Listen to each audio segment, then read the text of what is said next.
Now, I think our scribbling here has given us a little bit of a head start in how to work with tools and how to work with the objects, but there's one very important topic that we want to cover before we move on, and that is how these objects interact with each other. As I've drawn things, I've kind of taken care to keep things separated from one another, but now I'm going to start mixing things up.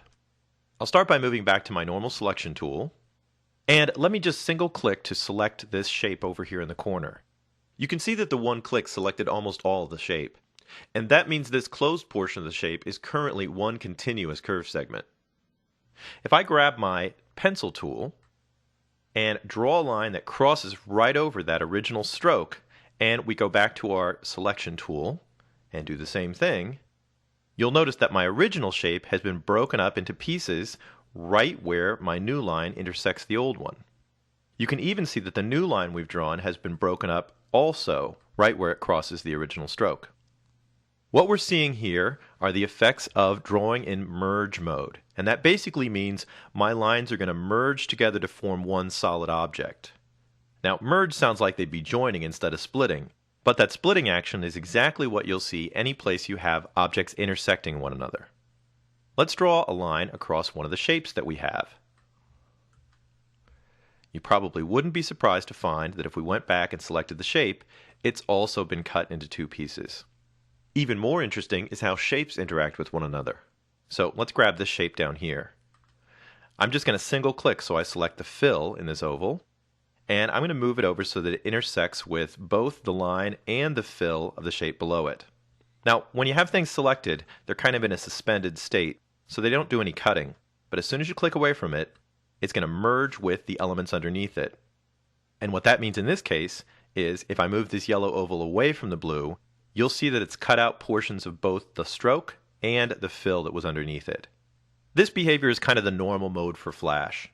In fact, even when you're selecting things, I can just use the normal selection tool and click and drag a marquee, and you'll notice that the objects that were selected are actually exactly the items that were inside the marquee.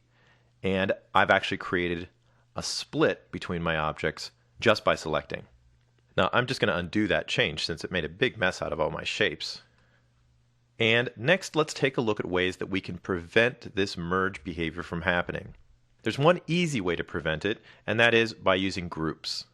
So let's start there. I'm going to remove this cross line and the outline by double-clicking and hitting delete. And you'll notice that my split shape has actually joined itself back together at that point. And what I'd like to do is go up to Modify, and just choose Group with that selected. First of all, a group is going to appear differently. You can see that it has a bounding box outline instead of that crosshatch selection shape that we saw before. So you can easily tell when you're working with a group or a group type object. What's also interesting is when I move this shape around and intersect it with other shapes, even when I click away, it's not going to be cutting apart the other shapes. So my group is basically held separate from the other shapes. I don't have much control over the group. You can see that I just have position and size inside of my property window. So if I want to make changes to the shape of the vector or the colors, I would have to edit the group itself, and I do that by double-clicking on the group.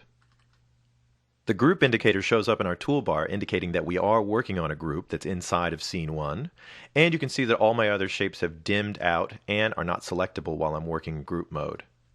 Inside the group, everything works just as it did before. We can reshape the object, select it, change the color, and basically do whatever we want. If you're finished with the group, you can either click back on scene 1 or use the blue back arrow to back up to whatever is before it, in this case scene 1. And we're right back where we were before. Now at the beginning of this chapter, I mentioned using one of the tool settings called drawing mode. So what I'd like to do is take a look at that next.